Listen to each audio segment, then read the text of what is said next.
Привет! Это 4-й выпуск «Путешествия киномана». Сегодня на разборе мультфильм «Серая шейка» 1948 года издания. Страна-изготовитель СССР. Длительность 19 минут.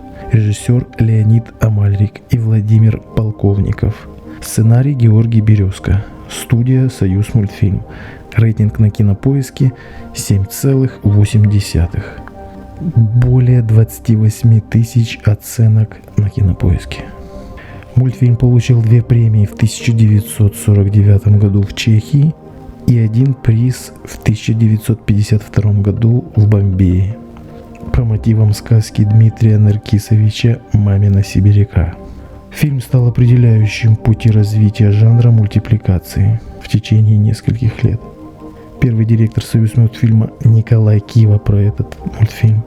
Трогательный, строго выдержанный, стилистически мягкий, лиричный, психологически точный. Иванов Вано про этот фильм. Фильм стал одним из итогов всех предшествующих исканий советской мультипликации и одновременно первым фильмом, созданным на основе освоения художественных традиций смежных искусств. Что бы ни было под этим понято. Цель проекта – вычленить из любого произведения искусства структуру путешествия героя и посмотреть, как она функционирует, сколько в ней стадий, сколько стадий достаточно, чтобы фильм казался цельным. Стадия первая – обыденный мир. Старожилы готовят молодых птиц к перелету. Отмечаю хорошие задние фоны, прорисовано красиво, прямо получил удовольствие. Поставил бы себе на рабочий стол. Утка-мать тренирует своих птенцов летать. На момент показа в мультфильме все птенцы летают очень хорошо. Серая шейка подлетает к зайцу, чтобы попрощаться, и обещает вернуться на следующий год. Стадия 2. Зов к странствиям. Лиса заметила место снижения серой шейки. После прощания с зайцем серая шейка взлетает и видит лису, подкрадывающуюся к зайцу. Решает вернуться и помешать лисе. Встает между зайцем и лисой и говорит лисе: «Ты не пройдешь», прямо как во «Властелине колец». Лиса наступает на крыло серой шейки и повреждает его. Заяц убегает в страхе. Стадия 3. Отвержение зова. Серая шейка из последних сил скрывается от лисы на острове в реке Камышах и теряет сознание. В это время дед Селезень организует массовый вылет птиц на юг. Немного народного обычая – посидеть на дорожку. Утка-мать обнаруживает перья серой шейки и понимает, что серая шейка погибла. Но ждать уже нельзя, и она улетает на юг с оставшимися детьми.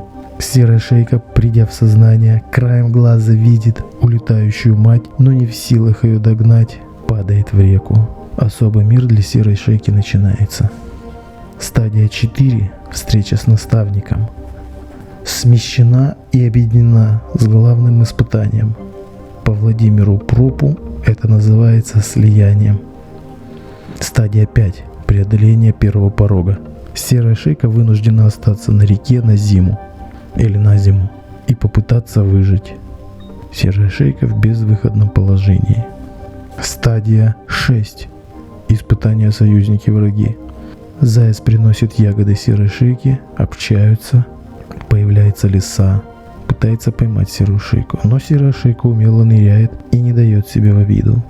Лиса предупреждает, что она вернется, когда река замерзнет, когда придут холода. Приходят холода, река замерзает, лиса тут как тут. Но зайцы готовились к этому моменту. Умело отвлекает лису и отводят серую шейку к тетереву-наставнику. Заяц тут очень себя храбро показал, отдаю должное. Красавчик. Отвлекающий маневр изматывает лису. Звучит еще одна пословица про 2 зайцев, за которыми погонишься и ни одного не поймаешь.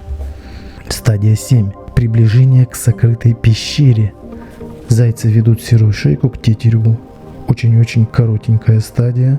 Можно объединить со стадией 6. Стадия 8. Главное испытание. Плюс встреча с наставником. Тетерев-наставник хитростью заставляет серую шейку начать летать. Начать летать и начать верить в себя. Стадия 9. Награда.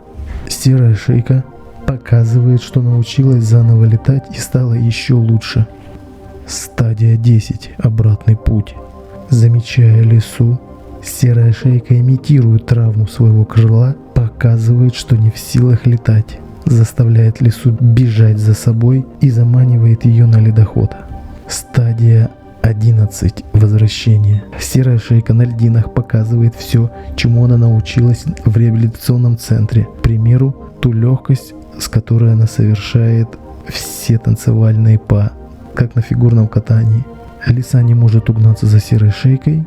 Серая шейка вынуждает лису делать ошибки, и в результате лиса не допрыгивает до очередной льдины и тонет. Торжество серой шейки и ее преображение. Стадия 12. Возвращение с эликсиром. Тут же в небе, отсылка к «Властелину колец», показываются птицы, косяки птиц. Серая шейка воссоединяется с семьей, следует пословица про семью. Заяц переживает приступ аритмии. Выводы, предположения. Кажется, что все стадии на месте. Одни стадии крохотные, другие довольно большие. Некоторые стадии хочется объединить. Мультфильм смотрится довольно цельно, можно смотреть на двойной скорости. От этого ничто не меняется. Может быть, все только пободрее идет. Но для меня некоторые моменты было бы интересно раскрыть. Первый момент. Я бы хотел посмотреть, как зайцы готовят отвлекающий маневр для лисы, чтобы выручить серую шейку. Как они склоняются над картой, планируют этапы операции, как заяц работает над своими страхами и в конце добивается цели. Его пугают насильно. Он поначалу боится очень сильно, потом начинает тренироваться, вырабатывает определенные защитные механизмы. Второе.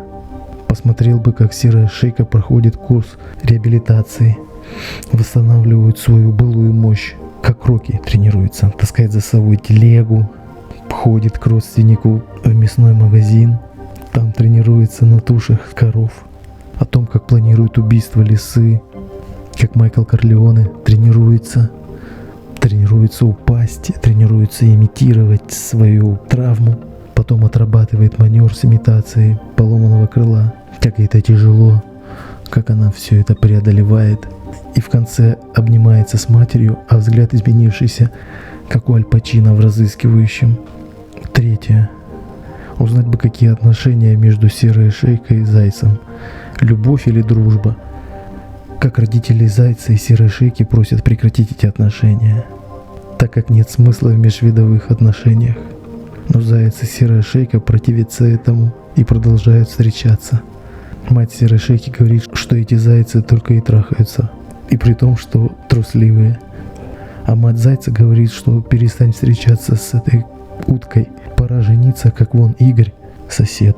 У него уже 300 тысяч детей. Ну и под конец, если сравнивать произведения Мамина Сибиряка и произведения Полковникова и Амальрика, то, мне кажется, выигрывает советский мультфильм. Потому что Мамина Сибиряка и заяц, психопат-параноик, который кричит, что мы все умрем скоро, и серая шейка не надеется ни на что, фаталисты. Вот такой был для меня мультфильм «Серая шейка» 1949 года. Всем пока.